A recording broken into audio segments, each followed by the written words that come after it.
Ya. Jadi pembicaranya begini di Jakarta itu kemarin. Kalau bukunya Rumel sudah selesai dan mereka sudah juga bicara, itu ada sponsornya Kak. Sponsor yang siap membiayai berangkat atau apa.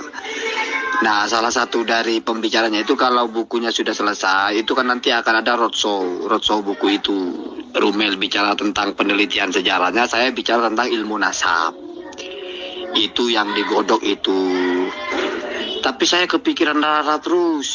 Saya pikir, saya nggak saya sedikit ya semacam menanggapi, tapi belum terjadi MOU apa-apa karena saya kepikiran, wah, kalau saya ambil ini, saya pergi seminggu, bukan masalah perginya ya, tapi karena berkaitan dengan Rumil, Rara ngamuk begitu. Gimana nanti kalau saya harus ke Timur Tengah seminggu, ke mana, ke Yaman, ke Madinah, kemana itu ngambil manuskrip itu. Wah, saya kan seperti mempermainkan terus itu.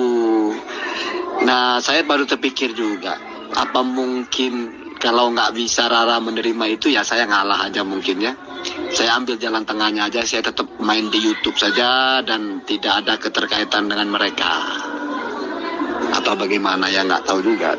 Saya berani aja bilang kalau yang sebaiknya saya kayaknya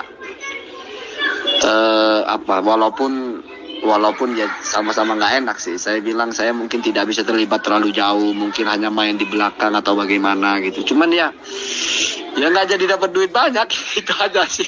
Kan kerja, saya anggapnya kerja Kak, bukan menjilat ya, bukan. Profesional itu, ada kontraknya, bukunya dijual berapa. Terus ya kalau misalnya roadshow, per roadshow itu transportnya apanya itu ada semua.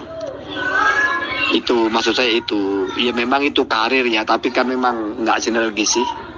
Ya nggak tahu lah, saya bingung juga itu. Mereka itu Kak, aksesnya itu bisa mempertemukan saya dengan Said Mahdi Rojai. Said Mahdi Rojai yang orang Iran itu Kak. Dan mereka bilang, kenapa bukan Rumel? Rumel nggak cocok gitu loh. Rumil nggak bisa, karena dia nggak menguasai masalah nasab, nggak nyambung sama nasab, sama ahli nasab nggak nyambung. Rumil ini bicara lain.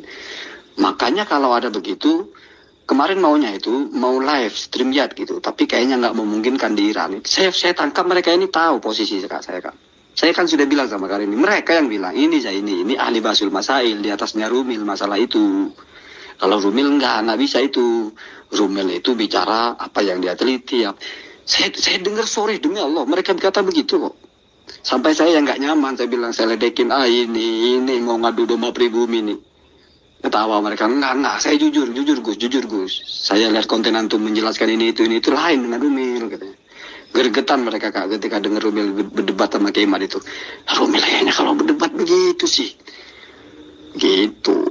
Makanya, jadi saya itu dipandang mereka itu Pak punya potensi yang lain. Nah, makanya mungkin mereka akan sangat respect kalau saya juga bawa bendera sendiri gitu. Sama-sama berharga lah, sama-sama punya harga sendiri gitu loh. Nggak di mix gitu. Nggak akan ada di posisi itu Kak, karena gini Kak. Rumel itu nyari kitab tua. Jadi memang bukan keilmuan, bukan orang nyari kitab aja. Dan dia mengulas itu tahun begini. Saya bicara teori nasab. Jadi itu berdampingan dan memang berdiri. Ya, saya tertarik. Saya juga terpikir juga. Ya, kalau misalnya saya mau naik juga, saya juga punya bendera sendiri. Saya ya kalau mereka mau mensupport misalnya. Ya punya Rumel, ya mereka sponsori, ya punya saya mestinya ya juga disponsori. Kalau misalnya mau ideal, jangan di mix menjadi satu kesatuan, karena memang masing-masing. Saya maunya gitu. Jadi saya mau coba serius dulu tentang nasab ini. Saya sajikan proposal karena ini Kak, bukan mendompleng Kak ya. Apa bahasanya, ini kan kerjasama atau saya tawarkan, kan biasa Kak kita tawarkan sesuatu itu. Siapa tahu ada pihak yang serius, kan biasa lah. Kita pengusaha juga kan menawarkan proposal ke pengusaha lain atau vendor, kan biasa begitu. Tapi jelas kontraknya, ini bendera saya punya karya begini, tentang nasab begini. Kalau misalnya mau diadakan roadshow, ya saya bicara yang saya tulis ini gitu. Saya nggak menghubungi Rara itu dalam hati saya. Toh saya nggak gatal, saya nggak ketemu perempuan. Nggak berjam-jam kita ngomong 8 orang 9 orang, laki-laki semua, tua-tua lagi. Umur 45, 50, 60, bukan anak-anak muda. Jadi saya merasa dalam hati, ya biar aja dulu lah. Daripada di tengah-tengah itu ngobrol gaduh.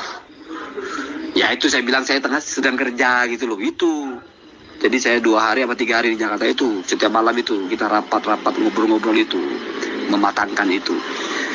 Dan ya memang belum saya putuskan apa-apa. Yang paling dekat ini, yang mungkin bulan Mei ini masalah dengan Gus Rumel. Tapi saya sudah mulai ada pembicaraan dengan Rumel itu. Saya bilang gini, dengan Kang Upik lah. Besok kan Kang Upik mau ke sini. Kang Upik aja satu gitu aja. Kalau masalah itu ya, apalagi kan begini. Saya tanya-tanya juga kan, kira-kira ke Mekah Madinah bisa umroh nggak? Kalau bisa umroh kan menarik juga, ternyata nggak bisa. Wah, kalau nggak bisa umroh nggak ada nilai besarnya juga. Kalau masalah duit ya nggak bakal banyak juga. Orang kerja begitu-begitu aja. Saya bisa nolak kalau masalah itu. Buka dulu Kak, saya mau upload lah. Ya, jangan dihancur-hancurin dulu ya YouTube-nya ya.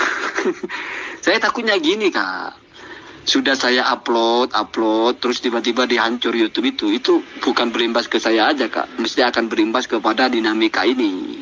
Mesti akan, wah ternyata pembela Balawi begini begitu. Itu yang saya tidak mau Kak. Artinya apa, yang kalau saya tidak di lintasan perdebatan seperti ini mungkin personal saja ya nggak apa-apa. Tapi kalau di lintasan begini tiba-tiba channel saya bermasalah, aduh. Tapi ya saya tahu Rara itu akan melakukan apa yang dia inginkan, tapi saya yakin lah dia juga mikir lah. Makanya kalau saya tahu passwordnya, kalau saya yang pasti saya suruh masuk, dia masuk aja lah biar puas.